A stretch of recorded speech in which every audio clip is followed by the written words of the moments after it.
2 Kings chapter 8 verses 1 to 6। ये घटना जो है हम पढ़ते हैं इधर कि किस तरह से जो स्त्री जो हम एलिशा के साथ पहले देखे थे, उसका स्टडी हमने पहले कर दिया था चैप्टर 4 में, द शूनामाइट वुमन। तो वो शूनामाइट वुमन की एक घटना इधर चैप्टर 8 1 से 6 में है, और उसमें हम देखते हैं कि किस तरह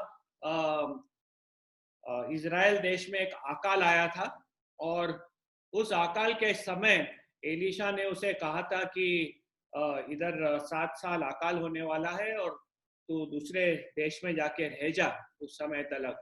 तो वो जाती है, और 7 साल के बाद जब आती है तब देखती है कि उसका जमीन जब्त हो गया था। तो जमीन और घर जब्त हो गया था, तो उसके लिए वो राजा के पास जाके मांगती है, और किस तरह से परमेश्वर उसकी जो गरज है वो पूरा करता है और उसको वापस उसका जमीन और घर मिलता है।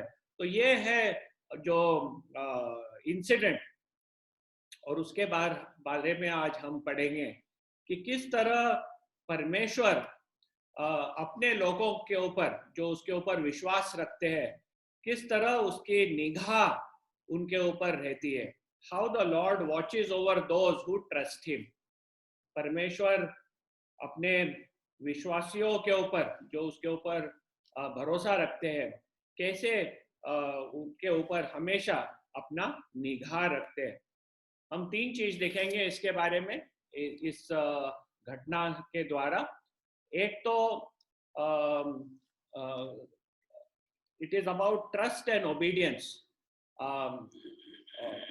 हमारा जो उसके ऊपर भरोसा है और हम कैसे उसके आज्ञा पालन करते हैं।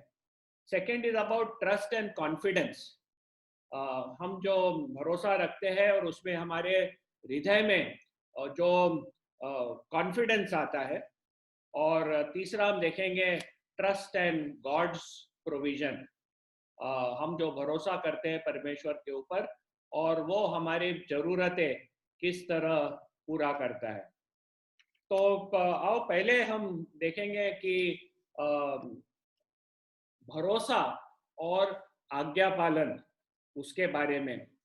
पहले वचन में हम देखते हैं कि एलिशा इस शूनामाइट स्त्री को कहता है कि तू उठ और दूसरे देश में चले जा, तू और तेरा पूरा घराना, तू और तेरा पूरा घराना उठकर दूसरे देश में चले जा। ये एलिशा एक आदेश देता है उसे कि arise and depart with your house hold. और उधर हम देखते हैं कि वो कहता है कि इधर एक अकाल आने वाला है, तो तू इधर से निकल जा। ये परमेश्वर का आदमी था जो उसे कह रहा है कि तू अपना देश अपना घर छोड़कर इधर से चले जा। और हम देखते हैं कि पूरे घराने को लेके वो बोलता है कि तू निकल जा। अभी हम ये जब विचार करते हैं कि जिसके पास कुछ जमीन हो, घर हो, और वो जमीन घर छोड़ के हम जब निकल जाते हैं और कई सालों के लिए, तब एक रिस्क आ जाता है। दिलीप भाई बहुत अच्छे से जानेंगे इसके बारे में। जब उन लोग दबका गांव छोड़ के चले गए थे और जब आए तब देखे कि क्या खेती का हाल हो गया है, कौन जब्त कर लिया है वगैरह। और ये स्त्री जब एलिशा उसे कहता है कि अराइज एंड डिपार्ट, तब वो उसका आज्ञा पालन करती है। तब उसे पता है कि ये उसके घर और खेती का देखभाल करने, जो जमीन है उसका देखभाल करने वाला कोई नहीं रहेगा। लोग जमीन को हड़पा भी ले सकते हैं। जो भी जमीन का टैक्स देना हो वो टैक्स देने के लिए नहीं हो सकती है, वो जमीन जब्त किया जा सकता है। ये सब बड़े रिस्क है। पर जब एलीशा, जो परमेश्वर का आदमी है, उसे कहता है कि तू इधर से निकल जा अपने पूरे परिवार को लेके, हम देखते हैं कि ये शूनामाइट स्त्री वो उधर से निकलती जाती है। तो जब परमेश्वर का वचन हमें कुछ कहता है करने के लिए, हम डर जाते हैं, उससे डर जाते हैं इसलिए कि उसका परिणाम हमारे पे क्या होगा, ये हमारे जमीन का क्या हो जाएगा, घर का क्या हो जाएगा। आदेश हमेशा क्लियर रहता है। आदेश जब परमेश्वर हमें कहता है उसमें कंफ्यूजन्स नहीं रहते। कंफ्यूजन तब होता है जब हम परमेश्वर का आदेश लेते हैं और हमारे जो चिंता है उसके साथ मिक्स कर देते हैं। आदेश और चिंता जब मिक्स हो जाती है तब एकदम एक जो सिंपल चीज है वो बहुत कॉम्प्लिकेट हो जाती है। वो एलीशा उसने कहा था कि इस देश पे अकाल लाने वाला है यहोवा। यहोवा इस देश पे अकाल लाने वाला है। इससे हम देखते हैं हमारे परमेश्वर के बारे में कि जो जग में घटनाएं होती है, उस समय इज़राइल में जो घटना हुई थी अकाल की, ये अकाल के पीछे हम देखते हैं कि यहोवा का हाथ था। वो अकाल को लाने वाला यहोवा था। हाँ, एक कारण है जिसके लिए यहोवा ने वो अकाल लाया। कारण ये है कि परमेश्वर ने इज़राइल को जब वो उस देश में प्रवेश किए थे, मूसा के द्वारा बहुत स्पष्टता से बताया था कि आप मेरे आज्ञा के पालन करके चलेंगे तो आपको आशीष मिलेगा। आप कभी दूसरे देव और देवता के पीछे चलेंगे, मेरे आज्ञा के विरुद्ध जाएंगे, तो आपके ऊपर अनेक प्रकार के कठिनाई परमेश्वर भेजेगा। तो ये है बैकग्राउंड। तो जब वो अकाल आता है उधर, वो अकाल को लाने वाला यहोवा है। इसलिए नहीं लाता क्योंकि वो परवाह नहीं करता, इसलिए नहीं लाता क्योंकि वो बताना चाहता है कि मैं तुमसे कितना शक्तिमान हूं। ये जो अकाल जो ला रहा है वो उसके वचन के अनुसार है, वो एक चीज। लेकिन हमें ये भी पता है कि अकाल लाने वाला यहोवा है। जो भी हमारे देश में, जो भी हमारे जग में आज भी जो समस्याएं जब चलती है, जब हम देखते हैं कि अनेक प्रकार के आपत्ति आते हैं, हमें हमेशा याद रखना है कि हर एक चीज के पीछे यहोवा का हाथ है। उसके आज्ञा के बिना, उसके परवानगी के बिना कुछ नहीं होता है इस जग में। आज हमारे देश में, पूरे दुनिया में हम देखते हैं कि कोविड का किस तरह से बड़ा महामारी चला है। हमें भूलना नहीं चाहिए कि सबके पीछे हमारे यहोवा का हाथ रहता है। इस जग में जो पाप है, और हम बाइबल जब पढ़ते हैं तब उधर काफी बताया है इज़राइल के संदर्भ में कि जब आप पाप करेंगे मैं महामारी भी लाऊंगा। और आज हमें पता है कि हम एक गिरे हुए संसार के भाग है और परमेश्वर अनेक प्रकार के समस्या मनुष्य के जीवन में भेजता है। महामारी हो, अर्थक्वेक्स हो, तूफान हो, उसमें से काफी मृत्यु होते हैं, काफी हानि होती है। लेकिन परमेश्वर ये बताना चाहता है लोगों को कि मनुष्य एकदम कमजोर मनुष्य है। वो अपने आप को कुछ समझ के परमेश्वर के विरुद्ध जो चलता है हमेशा, वो कभी नहीं टिक सकेगा। और परमेश्वर ये भी चाहता है कि हम आखिरी में नरक में न जाए। ये देखो, महामारी हमारे लिए बहुत बड़ी चीज है। हम उसको देखते हैं और सोचते हैं कि कैसे हम इसका सामना करेंगे। लेकिन ये जो भयानक चीज है, परमेश्वर अपने प्यार से भेजता है हमारे जग में, ताकि ये सब देखकर मनुष्य अपने पापों से फिरे, बदले अपने हृदय को, परमेश्वर को ग्रहण करे और उसके रास्ते में चले। क्योंकि जो नहीं चलेगा उसका जो अंत है पहले से पक्का हो चुका है, कि जो कोई परमेश्वर के ऊपर विश्वास न रखे, उसके प्रभु यीशु ख्रिस्त को नहीं स्वीकारे, वो नरक में जाएगा। और नरक है हमेशा के लिए, अनंत काल के लिए। पर प्रभु परमेश्वर बिल्कुल नहीं चाहता कि कोई एक भी जन इस जग में से मृत्यु पाके उस नरक में जाए। नरक बना है शैतान और उसके जो एंजल्स है जो गिरे, उनके लिए तैयार किया गया है, मनुष्य के लिए नहीं। परमेश्वर नहीं चाहता कि एक जन भी उधर जाए। इसलिए जब मनुष्य परमेश्वर के विरुद्ध चलने लग जाता है, परमेश्वर मुझे तो ऐसे लगता है कि वो अपने कृपा से ये जो महामारी है, जो भयानक अकाल है, ये सब भेजता है ताकि मनुष्य अपने आप को नम्र करे, दीन बने, परमेश्वर के ऊपर विश्वास रख के चले, ताकि उधर वो फाइनली न जाए। लेकिन हर एक चीज जो होता है इस जग में, उसके पीछे हमारे यहोवा का हाथ है।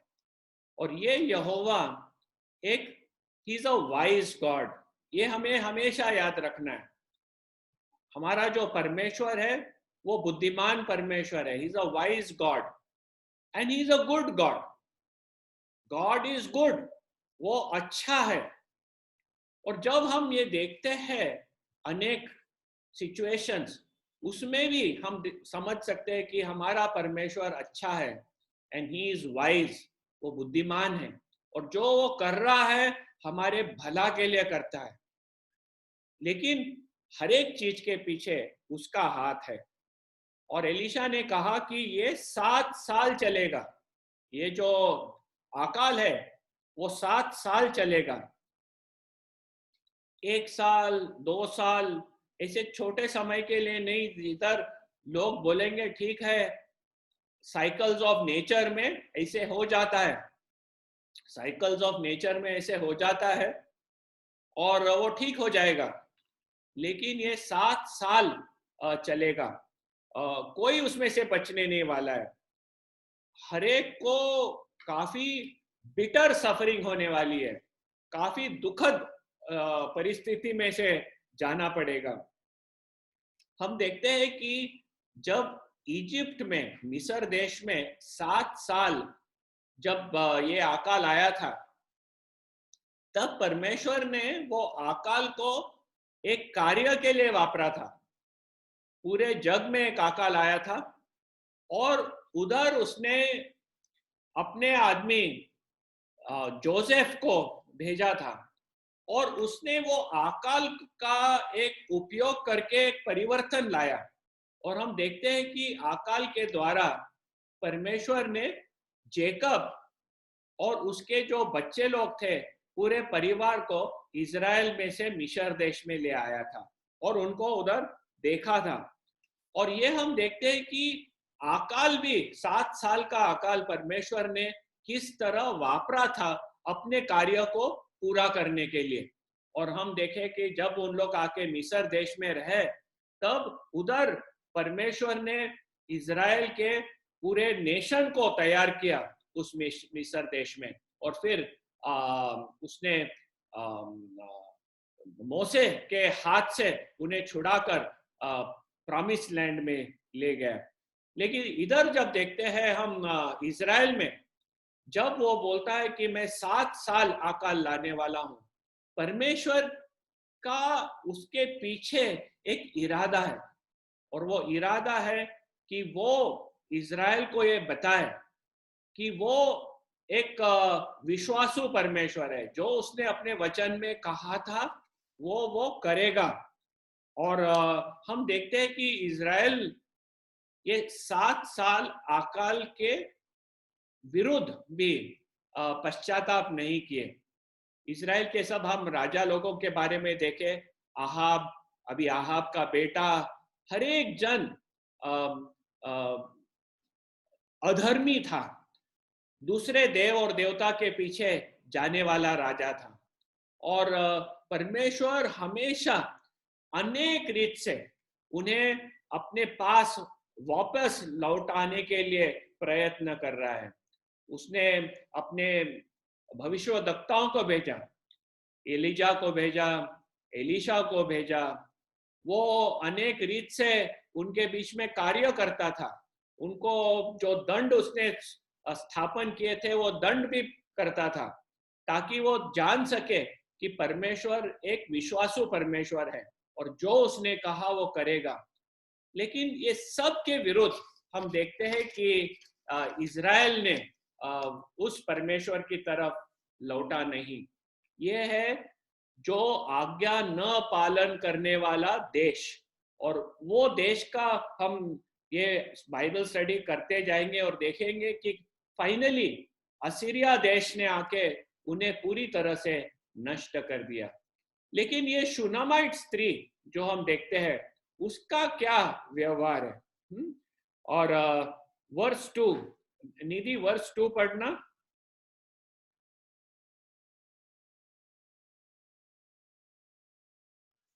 ब्रदर मैं पढ़ूं क्या? हाँ पढ़ो। परमेश्वर के भक्त के इस वचन के अनुसार वह स्त्री अपने घराने समेत फिलिस्तियों के देश में जाकर 7 वर्ष रही। Thank you.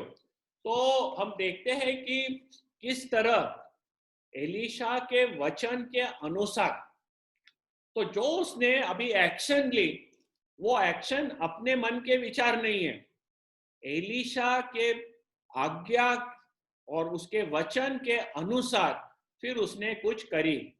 वो उठी और गई, वो देश में से निकली।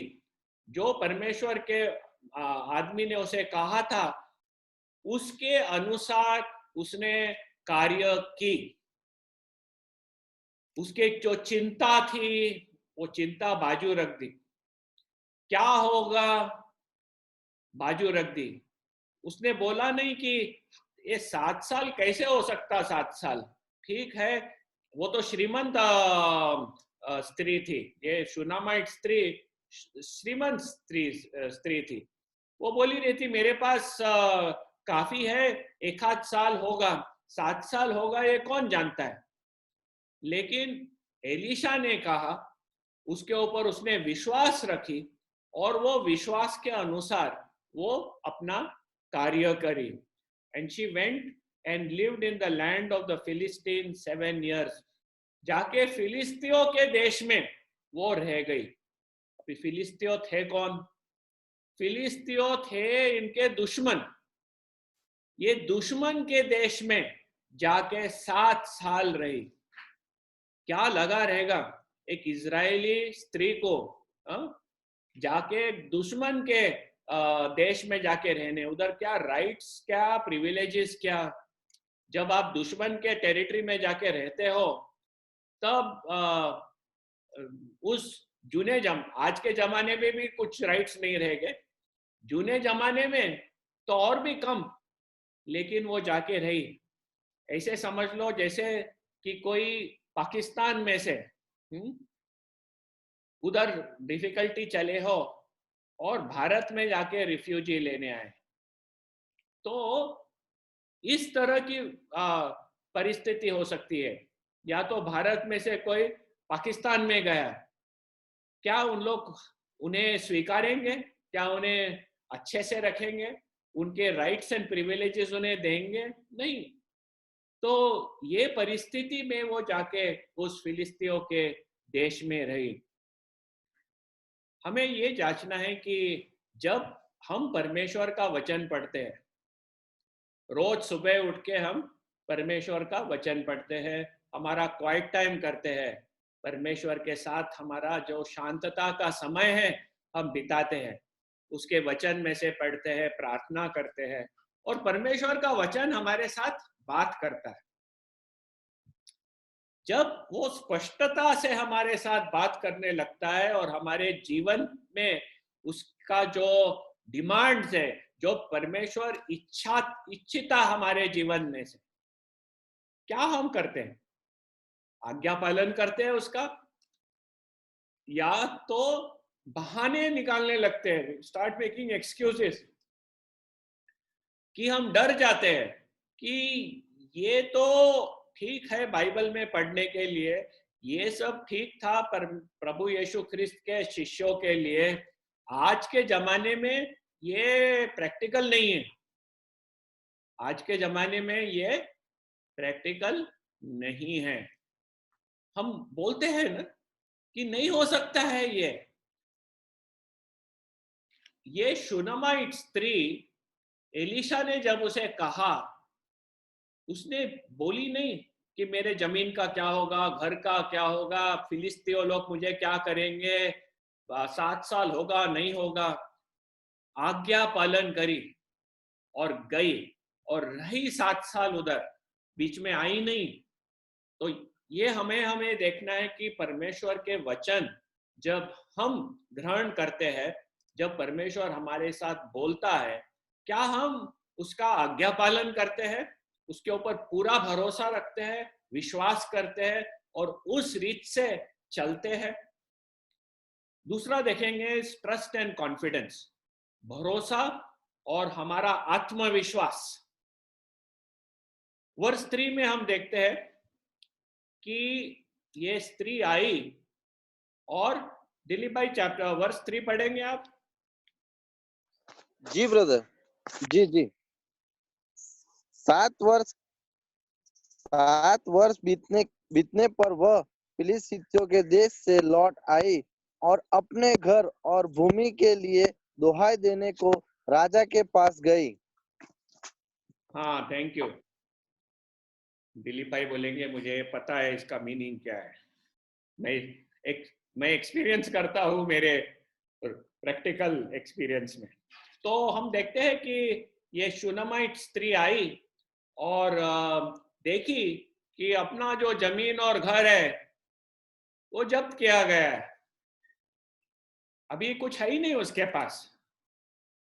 तो हम देखते हैं कि वो जाके दुहाई करती है राजा के पास, अपने घर के लिए, अपने जमीन के लिए।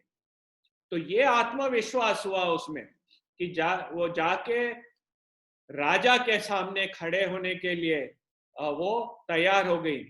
वो बैठ के कुड़कुड़ाने नहीं लगी, ऐसा कैसा है, ये क्या किया है, मैंने एलिशा का मानी, अभी देखो मेरे को कितना तकलीफ हो गई, एलिशा तूने क्यों कहा ऐसा करने के लिए, देखो बाकी के लोग तो रह गए थे, मैं भी रह जा सकी रहती, कुछ नहीं हुआ रहता, थोड़ा सा तकलीफ हो गया रहता। बैठ के कुड़कुड़ाते नहीं बैठे। वो ये नहीं बोली कि परमेश्वर कैसा है, उसके आदमी का मैंने सब कुछ सुनी तो मेरे जमीन को क्यों नहीं संभाल के रखा उसने। हम लोग करते हैं ना कभी कभी, जब तकलीफें आती है हम परमेश्वर को दोष देने लगते हैं कि मैं तेरा वचन आज्ञा पालन करके मैं चल रहा था या चल रही थी, ये क्या परिस्थिति आके खड़ी हुई, हाँ, ये क्यों मुझे आपने प्रॉब्लम में डाल दिया ना, मैं तो आपके ऊपर विश्वास किया, मेरे सब प्रॉब्लम तुम सॉल्व करना चाहिए, जैसे परमेश्वर हमारा एजेंट हो। परमेश्वर यहोवा है, वो बुद्धिमान है, वो अच्छा है और वो सब कुछ अच्छा करता है। लेकिन जब हम देखते हैं, हम परेशानी महसूस करते हैं, तो ये जो शूनामाइट स्त्री आई है उसका भरोसा था परमेश्वर के ऊपर, और वो भरोसा से उसमें एक आत्मविश्वास भी हुआ। वो बैठ के कुड़कुड़ नहीं करने लगी, वो जाके एलिशा को चिल्लाने नहीं लगी, वो गई राजा के पास और दुहाई की उसके जमीन के लिए और उसके घर के लिए। तीसरा हम देखेंगे is trust in God's provisions. हम जब परमेश्वर के ऊपर भरोसा करते हैं, परमेश्वर के जो हमारे लिए प्रोविजंस है वो किस तरह है, भरोसा और परमेश्वर के हमारे लिए उसके प्रोविजंस। तो अब हम देखते हैं चौथे वचन में कि राजा उस समय बातचीत कर रहा था गेहाजी के साथ। अभी ये घटना घड़ी रहेंगी जब गेहाजी और एलीशा के साथ संबंध ठीक था। बाद में हम पता है कि गेहाजी कैसे कोढ़ी हो गया। तो ये जो घटना घटी है वो पहले घटी है। तो हम देख रहे हैं कि राजा गेहाजी के साथ बात कर रहा है, जो पहले एलीशा का सेवक था।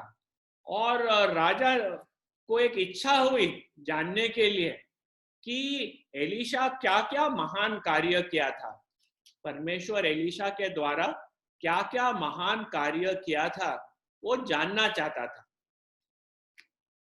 और गेहाजी उसे बता रहा है, ठीक है। और ये इच्छा आई किधर से? ये इच्छा कि क्या एलीशा ने महान कार्य किया, ये डाला किसने इच्छा? हम देखते हैं कि ये इच्छा राजा के हृदय में हुई, लेकिन वो इच्छा डालने वाला परमेश्वर है। परमेश्वर एक राजा के हृदय में इच्छा भी डालने वाला हमारा परमेश्वर है। ये है हमारा महान परमेश्वर, जो मनुष्य के हृदय में एक इच्छा भी डाल सकता है। और ये हृदय और ये राजा के हृदय में हम देखते हैं कि इच्छा थी जानने के लिए कि एलीशा ने क्या किया था।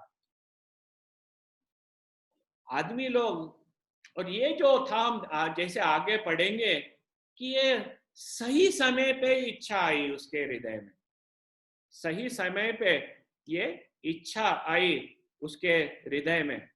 और हम लोग कभी खुद के हिसाब से कुछ करना पसंद करेंगे तो हम देखते हैं कि इतना ऑर्गेनाइजिंग इम्पॉसिबल है करना, इतना ऑर्गेनाइजिंग इम्पॉसिबल है करने के लिए। जब मैं सीमेंस में काम कर रहा था और सीमेंस ने डिसाइड किया पूरी कंपनी जो आईटी की कंपनी है बेच डालेंगे, और मैं उधर उनमें था। और मुझे पता है कि वो प्रॉब्लम हो जाएगा करके एक फ्रेंच कंपनी ने खरीद ली। और उस समय परमेश्वर ने किस तरह से मुझे एक नौकरी एलएनटी में बड़ौदा में दी। जब मैं वो विचार करता हूँ तब ये समझ में आता है कि ये मैं कभी ऑर्गेनाइज करने ट्राई किया रहता तो इम्पॉसिबल है। जो परिस्थिति परमेश्वर ऐसे अरेंज करता है हमारे मन के इमेजिनेशन के बाहर। शुमोन ब्रदर ने जब शेयर किया था कि माला सिस्टर के डैडी का जब सर्जरी है और किस तरह परमेश्वर ने आयोजन किया है, ये सब जब हम सुनते हैं तब हम अचंभ हो जाते हैं कि परमेश्वर किस तरह से लोगों के हृदय में क्या क्या तैयार करके रखता है जो मनुष्य बिल्कुल ऑर्गेनाइज नहीं कर सकता। ये हमारा परमेश्वर है, वो इच्छा भी डाल देता है। राजा के हृदय में एक इच्छा डालता है और वो गेहाजी को पूछ रहा है कि एलीशा ने क्या किया। तब हम 5वें वचन में देखते हैं कि गेहाजी राजा को बता रहा है कि किस तरह एलीशा ने एक स्त्री के बेटे को मृत्यु से जीवित उठाया था। उसने बताया कि किस तरह एक स्त्री के बेटे को एलीशा ने मृत्यु से जीवित उठाया। और जब ये बता रहा है, जब ये घटना एलीशा को गेहाजी बता रहा है राजा को, तब उसी समय ये स्त्री आती है राजा के पास दोहाई करने अपने घर के लिए और अपने जमीन के लिए। टाइमिंग एकदम perfect, to the exact moment. ऐसा नहीं कि एक महीना पहला, एक महीने बाद, कि जब राजा भूल गया, बरोबर उस समय जब ये बता रहा है, जैसे कि एक ऑडियो विजुअल चल रहा है, गेहाजी अपना ऑडियो सुना रहा है और वो स्त्री और लड़का अंदर आता है, एक वीडियो शुरू हो गया, बरोबर ऑडियो एंड वीडियो का सिंक्रोनाइजेशन हो गया। और गेहाजी बोलता है कि यही स्त्री है और यही है वो बेटा जो मैं आपको बता रहा हूं। जब हम परमेश्वर के ऊपर विश्वास रखते हैं, वो किस तरह हमारे सब जरूरतों को पूरा करता है। His provisions for us are amazing।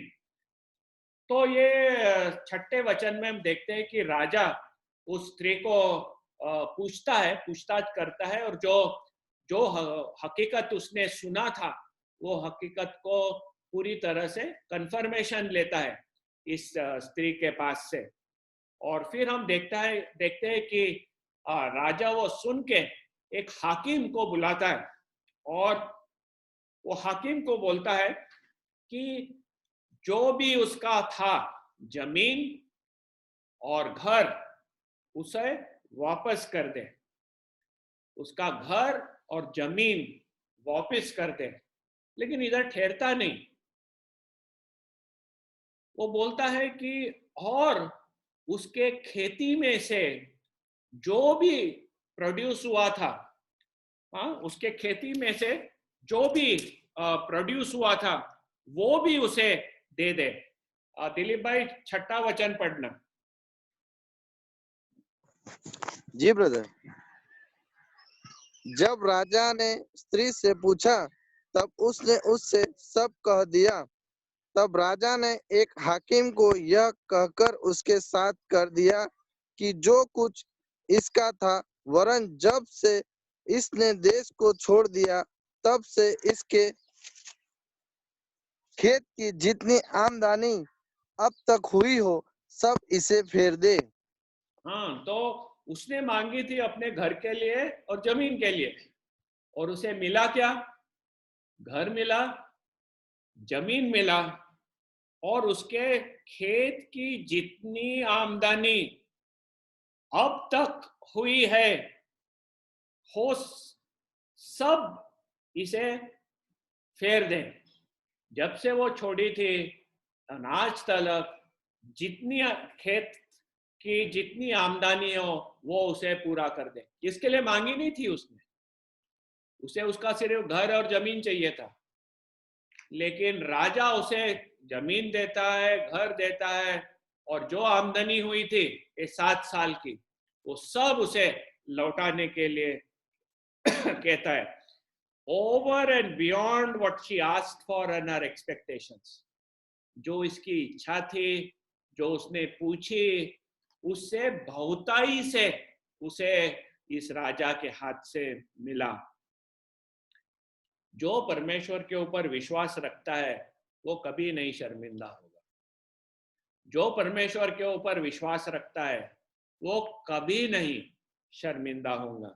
ऐसे नहीं, उसका मतलब नहीं कि कठिनाई नहीं आएंगी, कठिनाई तो आएंगी।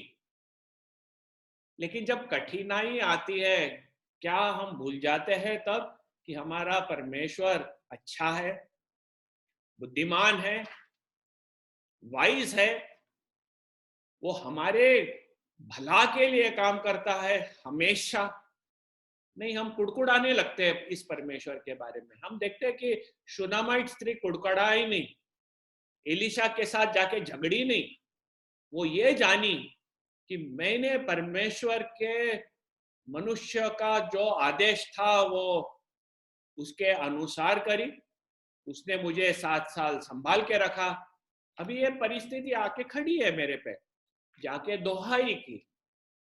और हम देखते हैं कि किस तरह राजा ने पूरी तरह से उसका जो कुछ भी था वापस कर दिया। परमेश्वर हमारे जीवन में भरपूरी से काम करता है, much more than what we can expect. जो हमारी अपेक्षा है उससे भी परमेश्वर अधिक से करता है। हम उसके ऊपर भरोसा रखें तो हमारा परमेश्वर एक भरोसामंद परमेश्वर है। He is worthy of trust, और पूरी तरह से हम उसके ऊपर विश्वास रखते हैं। एफिशिएंस चैप्टर 3, निधि एफिशिएंस चैप्टर 3 पढ़ना प्लीज। Efficiency chapter 3 verse 20।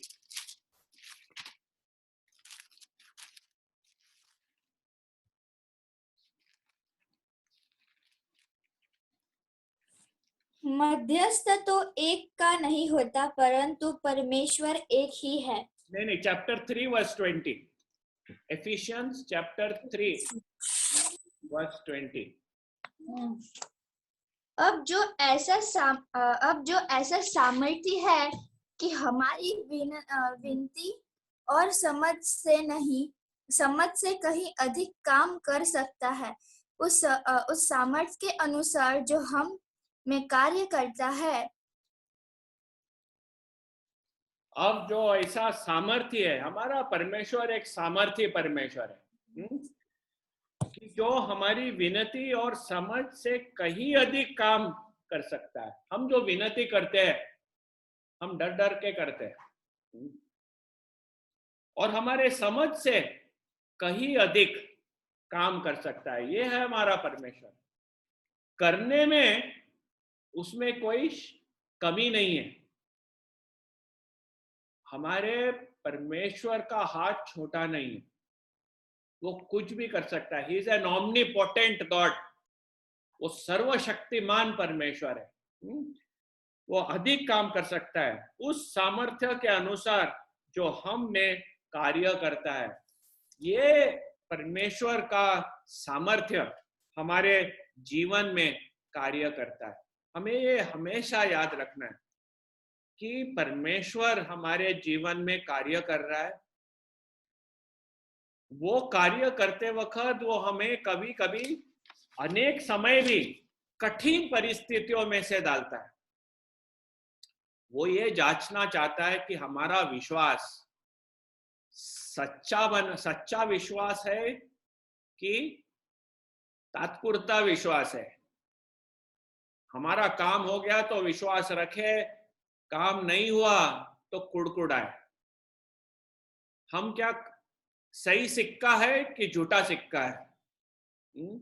जो सही सिक्का है वो परमेश्वर के ऊपर हमेशा विश्वास रखेगा।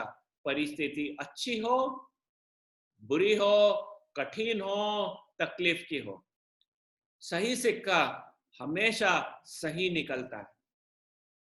तो आज हम इस शूनामाइट स्त्री के द्वारा घटने में पढ़े कि किस तरह विश्वास और आज्ञा पालन, जब हम विश्वास रखते हैं, हम भरोसा रखते हैं, तो आज्ञा पालन होता है हमारे जीवन में। दूसरा हम देखें कि जब हम भरोसा रखते हैं तो हमारे में एक आत्मविश्वास होता है जग के परिस्थितियों का सामना करने के लिए।